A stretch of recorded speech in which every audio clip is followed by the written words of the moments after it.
দুর্ভিক্ষে আঘাতটা কার কাছে প্রথম আসে? মেয়েদের উপরে, শিশুদের উপরে। আমরা চেষ্টা করলাম তাদের সঙ্গে কথাবার্তা বলার জন্য। মেয়েরা আমার সঙ্গে দেখা করবেই না, কিছুতেই না, আমি পুরুষ মানুষ।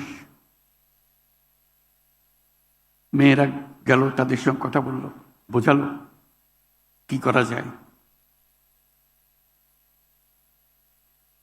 সেইটার থেকে এই ঋণ কর্মসূচি শুরু হলো, যেটা পরবর্তী তার বড় আকার ধারণ করলো। সে যে টাকার কথা বলছি, সে টাকার ভয়ে মেয়েরা অস্থির যে হাত দেবে না টাকাতে, এটা আমাদের কাজ না। আমি কোনোদিন স্পর্শ করি নাই টাকা, এই হলো তাদের পজিশন। আমি মেয়েদেরকে বললাম, কয়েকটা টাকা সঙ্গে নিয়ে যেও, একটু হাতে লাগিয়ে দিও, স্পর্শ তো করলে না, হলো। ওইভাবে শুরু হয়েছিল। টাকা দিতে হলে একটা নামটা লিখতে হয়,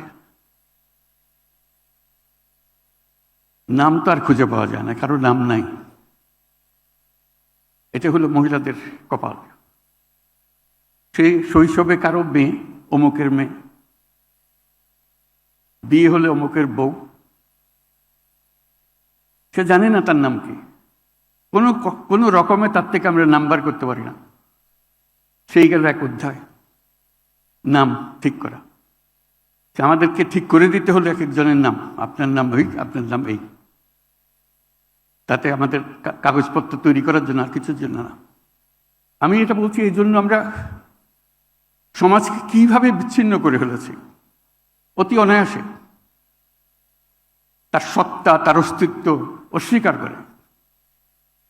যে নিজের নাম জানে না, নিজের জন্ম তারিখ জানে না,